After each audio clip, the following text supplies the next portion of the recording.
Hello everyone, Paul or Stick here from Maplewood Studio. How you all doing? Today I'm back here on the Andertons Music Store YouTube channel and we're having a look at another ZOOM handheld recorder. And this is the H2N.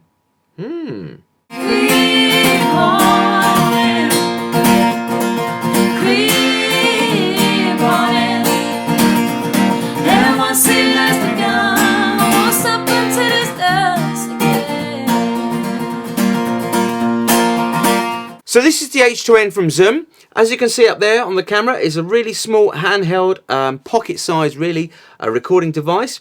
However, the looks can be a little bit deceptive here because this recorder does pack a bit of a punch. It's got 5 mic capsules built into the top half of the body, which gives us 4 recording options in microphone patterns configuration, which we'll come to in a minute. On the top, we've got the switch for those mic patterns, as you can see. On the sides, we've got our usual options for the on-off button, hold functionality, mic gain, the jog wheel, which is your fast forward, back, click to confirm, and your menu button. On the other side, we have line in, volume wheel, or jog again, up and down, rocker switch rather, a remote button which you can buy an accessory pack to go with any of the ZOOM recorders, which comes with a little pocket control for the device, so you can remotely control the recording on and off, etc. A line out or headphone output and your USB connectivity. On the front we have a good generous sized display screen, again backlit, so you're going to get all your information that you need on there. And in the middle at the bottom we have the big red record button. Away you go. On the bottom of the unit itself we have our sort of socket for mounting it to a camera tripod, and we have the card reader slot. The device can take up to a 32 gig card, so lots of recording space available there. So let's kick off by talking about these recording patterns that we got going on. I'll try and make this video short and compact because obviously you can talk about this stuff for ages. So we won't go over all of the recording options, but we will cover a couple of them. So the main one that you're going to use is your XY pattern, which is your standard configuration. The microphones are looking in a 90-degree pattern out in front wherever the microphone is pointing, and you've got a little red light at the top there when you're on that pattern. I'll show you in a minute when it's switched on. Wherever it's pointing, it's going to be focusing, so that's going to be your view for recording. Gives a nice good stereo field recording, bit of sensible placement and adjusting the mic level, again the sensitivity. You can get some great recordings with this. I had one of these a little while ago, a couple of years ago, and I used it to record my drums, and I mounted it overhead on my drum kit and it sounded great. So that just uses 2 of the capsules. If we spin the device or spin the switch round, we go on to what's called mid-side. Now this would be where I'd say the only negative of the device is, because when we are using mid-side to record, the red light's on the other side, which means that's the front of the device. That's where we're looking to record. Sorry, that's my coffee machine switching off in the background. So wherever you point the device, that's where you're looking to record.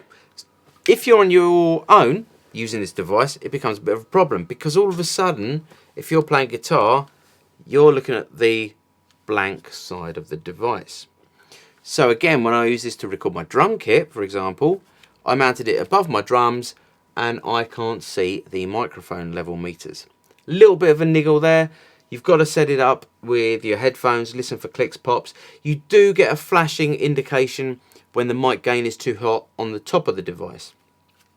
So there are your 2 channel modes that we got going on. With the mid-side, we've got some really cool options going on here, and I'll quickly go over these with you. These are only applicable when you're recording in WAV format. So again, as with the ZOOM H1, this can record up to 96K 24-bit in a WAV format, 320 bit rate, MP3, and obviously you can switch between the 2 just with the menu settings and the recording format. Very simple. However, when you're set into the WAV format, you get, I'll try and display it up here, it comes up MS stereo. Don't know if you can see that up there. So we know we're in the mid-side stereo recording. Now if we scroll through this on the little jog wheel at the side, we can see that we increase or decrease the side information spread. So we can have a tight focused recording zone or a big open space. The little trick that Zoom have got, which I think is really cool, is if you leave it set to any of these formats where it's just got the number, you're recording in that setting, that's it, you're stuck with that configuration. If, however, you scroll all the way down to the bottom, it comes up with the RAW format, the RAW logo. This is where I think is a really great little feature, because it's recording all that mid-side information in its maximum spread, as it were. So you're getting the maximum amount of angle, coverage, whatever. And obviously on site, or if you're recording a band, you've got your headphones on, it's quite hard sometimes to judge how much of something you want. Recording in the RAW format enables you then to play back in the device and adjust the amount of that side information in post-production. So you've gone on site, done your recording, set it to RAW. You've got this nice big spread, but it's too much. You want the sound to be a little bit more focused in the middle. You can adjust it in the post-production, playback, dial in the right amount that's right for your recording, and export it. And that's it, you're set with it. Also, what's really cool is if you're using a VST capable DAW host bit of software, there is a plugin that you can download from the Zoom website, I do believe, that can decode that information. So you can import the raw files into your DAW and do that in a post-production in your DAW environment. Really, really nice feature, I think, because sometimes when you've got the cans on and you're on site and you're rushing around, you know, you might make an error, you might choose the wrong setting. Having it to be able to go back in post and go over that and then commit to what you want is a really nice little feature, I think.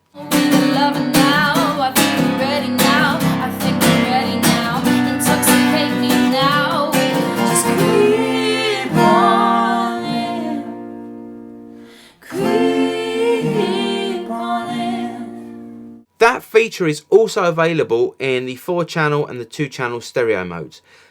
So again, we switch into 2-channel stereo. We're recording 4 microphones bounced into a 2-channel stereo mode, and again we can dial in the amount of the surround information that we've got going on. Oops. Sorry about that. That's the sound files you'll hear in a minute. The amount of the side information going on there, and again if we select a 4-channel recording mode, we are getting, again, we can choose the amount of spread or amount of side information that we're recording, but we're recording 2 stereo tracks. So you can see we've got 4 meters buzzing away on there. So depending on the complexity that you want to go to for recording, you've got the option to record your basic XY and your mid-side information on 4 separate channels, 2 stereo tracks, or you can set this up to a basic XY configuration, plonk it in front of your band for your rehearsals, and away you go. You're going to record some great recordings. As with all the Zoom handheld recorders now, USB connectivity on the side. When the device boots up and it's connected via USB, it will either give you the option to use it as a card reader to extract the data off the device directly onto your Mac or PC, or to use the device as a basic audio interface stroke USB microphone. Really nice little feature there. Stick this on a tripod in front of you on your desk, and you've got a nice setup for recording some audio commentary, for videos you might be making, or game commentary, etc., or singer-songwriters just sitting there with your laptop, a Zoom device that you're gonna, you know, just pull out your bag. You can either, if you connect it to your Mac, PC, laptop, whatever, and use it as a basic audio interface recording into your DAW, or if you're out on site, same thing, but just chuck it in front of you and record direct to the device. So very simple little option, but it makes it a little bit more flexible. And what I really like about that is a lot of people don't want to be bogged down with having to learn how to use so many bits of kit. You can learn how to use one thing really well, and it's got a couple of nice little applications. And depending what you want out of recording, you know, if you're a singer-songwriter that just wants to get ideas down in a rush, get them off to your mates, all that kind of stuff, you know, via USB or standalone, that's going to deliver the results really, really well. Mic gain level. Again, as with the ZOOM H1, you've got the options to set this to an auto level where it will adjust according to the dynamics of the volume in the room, and it takes that little bit of time to get it just right, to settle into it and to adjust, so not necessarily ideal. Or you can adjust it by the mic wheel at the, or the mic gain wheel at the side here, which I think is quite nicely designed with this sort of cover, so you can't accidentally bump it, wind it up. It's got to be, you know, it's not a thumb wheel and a rotation that way. You've got to literally pinch it and roll it. So I quite like that. Again, once your settings are in place and you're happy with your recording mode, just slide the on off button up to hold and everything is locked in position. You know, nothing's going to change any of the settings. You can't even switch it off until you hold that switch down and go power off. Yeah, so there we go. That's the overview of the device. I think this delivers some really nice recordings. Now, as I did with the H1, I demonstrated, to demonstrate this, I thought I'd record some local artists in my lounge. So we're not in an ideal recording environment. And we've got some acoustic guitar, some vocals and some violin going on. Now, I've recorded two separate bits. We've got a basic XY recording and then a mid-side recording as well on the other option. Didn't use any of the surround modes because obviously length of video and all that kind of stuff. But I have used them before in other recordings and they do work, and they work really well. And again, depending on the recording environment, if you're in a really nice sounding ambient room, then you're going to want to record that surround, you know, the reverb and the ambience of the room. If it sounds terrible and you want more of a focused recording, you're going to want to stick to your XY and your mid-side recordings. So yeah. Let's have a little listen to the recordings and see what you think.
Couple of bits of audio recorded in my lounge next door. Not an ideal recording environment, like I mentioned in the previous H1 video. Did that deliberately, so you're trying to give you a representation of the kind of results you can expect from this device in a non-ideal environment.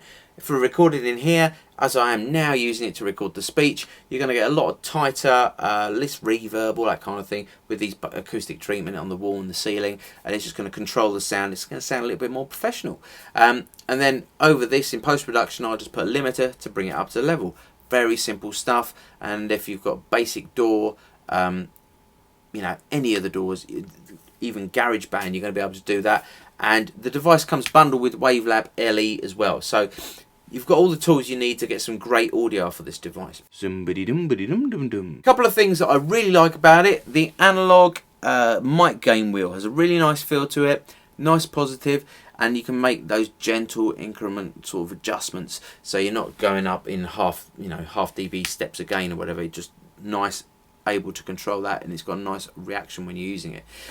Headphone output, really good and strong. You can get some nice cans and it's going to drive them well, so you've got a good monitoring point. Obviously with the line in, you can take a feed from a desk, you can plug in the external lavalier mic into the device, for example. Just a really nice to use, well built device. Battery life is up to 20 hours, so again, you know, if you put a fresh set of batteries in, you can go out confidently knowing they're not going to die straight away or halfway through the day. You know, if you're using it for 20 hours solidly, that's a good amount of time to use the device. And again, 32 gig card, a big plus. My only criticism, or not, perhaps not criticism, warning would be there: don't rely on leaving your data stored on the device. The worst thing you can do is do a load of recording, leaving it in there, and then lose the device. You know, back up your recording in several places. Don't rely on leaving it in there. And that's, you know, we're all guilty of it, I think. With the more data storage we've got on these devices, the more critical data we're putting on them, and then we lose it and we all go, ugh. So yeah, remember, I'd probably use smaller cards and back them up, chuck them in your laptop, whatever, and just get backups of everything regularly. Nice feature with the H2N, if it does die or lose battery power, it won't lose the data that's stored on the card. It will always hold on to that, so you're never going to lose anything at any point, which is a nice, confident, again, user friendly feature there. Impressive. That's the ZOOM H2N. I've been really impressed with this, and like I say, my only negative would be the fact that when you're using the mid-side recording, you're looking at the back of the device like I am now. I've been Stick. Take it easy all. Bye.